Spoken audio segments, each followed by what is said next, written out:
Hey everybody, this week we're going to be talking about learning styles, and then we're also going to get into some of the strategies that can help you cope with your learning style. So what are learning styles? So learning styles essentially speaks to the understanding that everybody learns differently.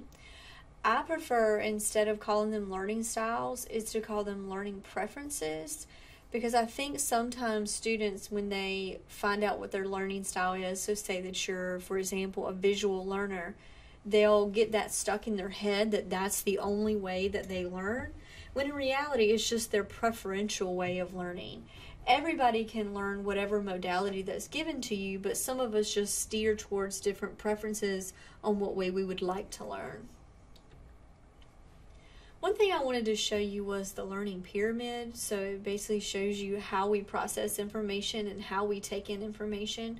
So at the very bottom of the pyramid, you have teaching others. So the last three categories there are participatory teaching methods, meaning the more we use these as teachers, the more our students comprehend the information. So a student will retain what it's saying is 90% of the information if they get the opportunity to teach the information to other people. I always tell my math students the number one way that you can prepare for a test is take what you've learned in class and try to teach it to somebody else. The other way is to practice by doing, so giving students the opportunity to actually practice the information. Discussion groups, 50% of what a student discusses with somebody else, they're going to retain. If a student is shown a demonstration, they retain probably 30%. Audio-visual, students retain 20%. Reading, 10%. And then the sad part is when an instructor is lecturing, studies show that a student retains about 5% of that lecture. And the reason why that's the sad part is because, as we know, the majority of our classes are lecture-based classes. So what you have to do as a student is kind of overcome this learning pyramid and come up with different strategies that you can use so that you retain more of information. I did want to show you there's a lot of different learning style theories. You have Gardner's multiple intelligence, which is basically saying that learning is a cognitive structure. It includes patterns of ability. You've probably heard of the VARK or VAC, is visual, auditory, reading, kinesthetic. So it says learning styles and preferences are largely constitutional based upon the four modalities. So it kind of places you in one of those categories. Kolb says that, and this is kind of the one that I agree with, learning styles are flexible. They kind of depend upon the circumstances. And again, learning styles are just basically preferences instead of learning styles. Myers-Briggs states that your learning is based upon your type of personality, and there's a bunch of other theories as well. So if the one that we use today, you're kind of not getting a clear understanding of what your learning preference may be, you may want to research one of these other theories to give you a better idea. The one we're probably most familiar with, the one we've probably been told about since we were little, is visual, auditory, reading, and then kinesthetic. So your visual learners, they're usually fast talkers, impatient. They use words and they see and they visualize. So the teaching tip there would be to use charts and graphs. Your auditory learners are usually your slow speakers, natural listeners, linear thinkers. You prefer explanation over text, and then you listen and you verbalize. Reading and writing, you usually prefer written text. You emphasize text-based input and output, and then you just simply enjoy reading and writing. And then kinesthetics are your doers, your slowest talkers. They're slow to decide, but they use all their senses and engage in learning. They're doers. They're problem solvers. They prefer hands-on approaches, and then they learn through trial and error. So when a student has a strong learning preference, sometimes it's hard to overcome those preferences in classes that don't really match up with how you prefer. So for example, I know that I prefer to learn visually, and once I was in a math class where the teacher did not write anything up on the board, he preferred just complete lecture, so an auditory lecture. And that really just did not work for me. I didn't really get anything out of the class. I pretty much had to teach myself. So there are some things you can do to overcome your learning preferences. So the one thing you want to do is at the beginning of the semester when you're given that syllabus, make sure you read it carefully and see how it kind of aligns with your learning preference. So it says how much of your grade will depend on test scores versus homework, how much reading is involved, what kind of projects are involved. Is this going to match with your learning preference? If you notice some red flags, you may want to meet with your professor and talk about it.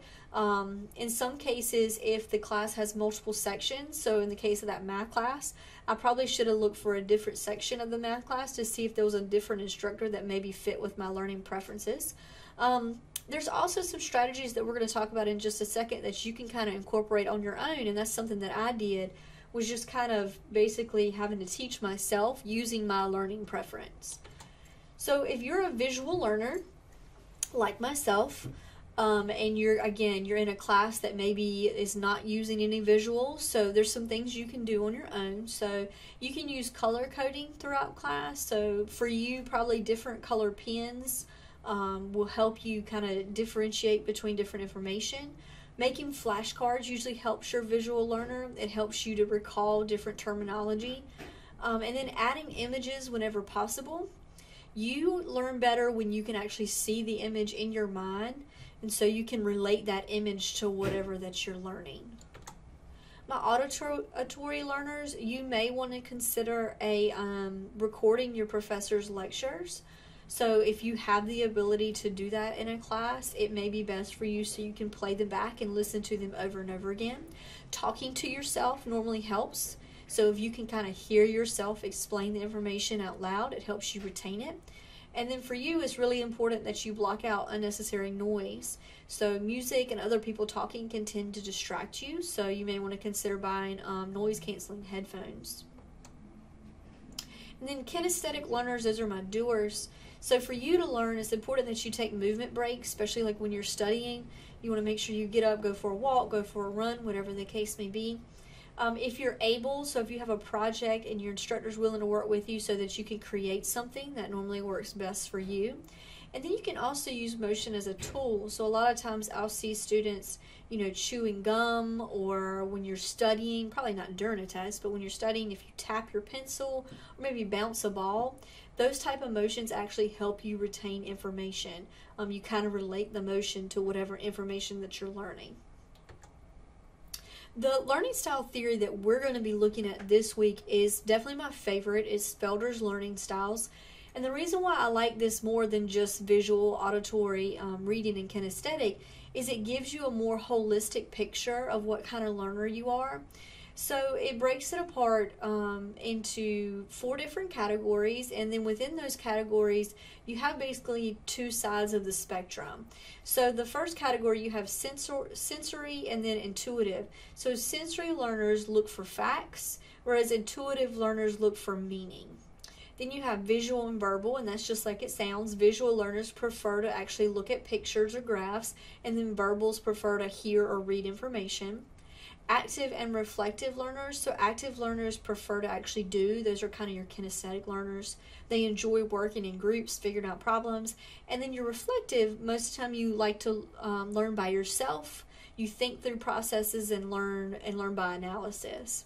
And then you have sequential and global. Sequential, kind of like it sounds, you like to learn your information in a linear or an orderly manner, whereas global learners prefer a holistic approach. You like to see the big picture first before you look at the fine details. So what we're going to be doing this week is taking the NC State Index of Learning Styles questionnaire, and that goes along with Felder's learning style. It'll tell you kind of what kind of learner that you are. And so once you take it, and I'll show you where to go to take it in just a second, this is the results that are going to come up. So this was my results when I took it. I was definitely not surprised at all. And how you read it, it tells you down there at the bottom, it's like you lean towards one side or the other. So when it comes to active or reflective, I'm more reflective than I am active. Now, when it comes to sensing, intuitive, and then visual and verbal, notice I'm on like the far left there.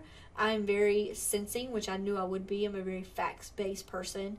And then I'm very visual. And then down there with sequential and global, if you score like a 1 or 1 to 3, then you're kind of balanced between the two. I would say that I'm really neither global or sequential. I'm kind of in the middle of those. So you can kind of see the breakdown there. 1 to 3, you're in the middle. 5 to 7, you have like a moderate preference. So like I'm moderately reflective than I am active. But then when it comes to 9 or 11, you have a strong preference for one over the other. And then it also mentions you may have difficulty in a learning environment that fails to address both of those. In which case in point, what I was telling you a while ago with my math class, that was the case with me. So what assignment are you going to be doing this week? So if you go to our Moodle page, you have your Learning and Study Skills project. So what you're going to be doing first, the very first thing I want you to do is take the NC State Learning Styles Questionnaire. When you do pull that up, you will have to enter your name, and then it's just going to ask you a series of questions. One thing I want you to be careful with is this does not save. So when you get down to the end of it, you may either want to take a screenshot of your results or you may just want to write your results down, one or the other. And then the actual assignment, what I want you to do is submit a Word document. And the first thing I want you to do is identify what your results are. So the first thing I would put would be my results. I was a 5 in active, 11 in sensing, 11 in visual, and 1 in global. And then I want you to answer some questions underneath. So interpret the results of your learning style questionnaire. What does it mean? So you're probably just from looking at your results have no idea what it means. Well, if you go back right beside the questionnaire itself, there's this document that says Learning Styles and Strategies Description. So if I pull that up, what it does is underneath each category, it tells you what it means to be an active learner and then what it means to be a reflective learner. So I want you for each one of your results, just essentially, like I said, just tell me what it means in your own words. The next thing I want you to do is, after you tell me what it means, I want you to tell me, do your results surprise you or not? So for me personally, my results did not surprise me at all because I knew that I was a very fact-based person, and I also knew that I was a very visual person as well.